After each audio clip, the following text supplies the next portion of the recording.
Hello, this is Ivy Fediplace, and this is my remediation of a text for Humanities Engagement 2 edited for my final portfolio.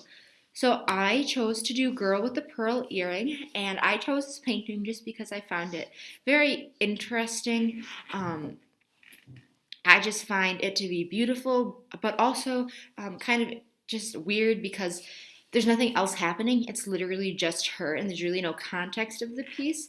And so I've always found that interesting. And so I tried to think of a way I could change the context and maybe make it a little more engaging for the audience. And so I chose to change it up, and this is my remediation of the text. And so I took off her headpiece. I made it more of a turban and then put her in this very Indian kind of culture and context.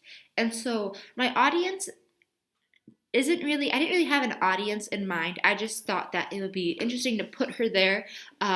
Originally, it was just because I saw her headpiece and I said, well, how am I going to change this? How am I going to make this more interesting, and how am I going to change this? And that's really what I stuck on. And so in addition, I put that image behind her, and I feel like she isn't necessarily changing her religion. That wasn't my intention. I just put her in a new setting because we can go to different settings and adapt to different cultures. So that doesn't necessarily mean we believe in them.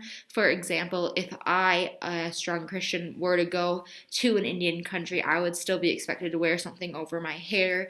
And that's just the culture. And so we are a part of the culture we're in. And so just being respectful of that. So maybe putting her in this context changes her religion, but that wasn't my intention, and I didn't really think that far into it.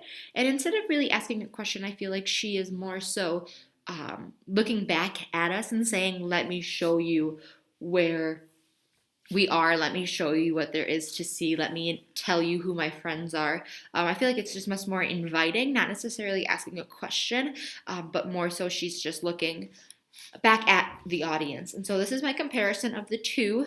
As you can see, she's a lot smaller. She's more off in the corner. She's not the center of attention. And obviously she's in a much different context. And so this is my remediation of the text, and this is my works cited.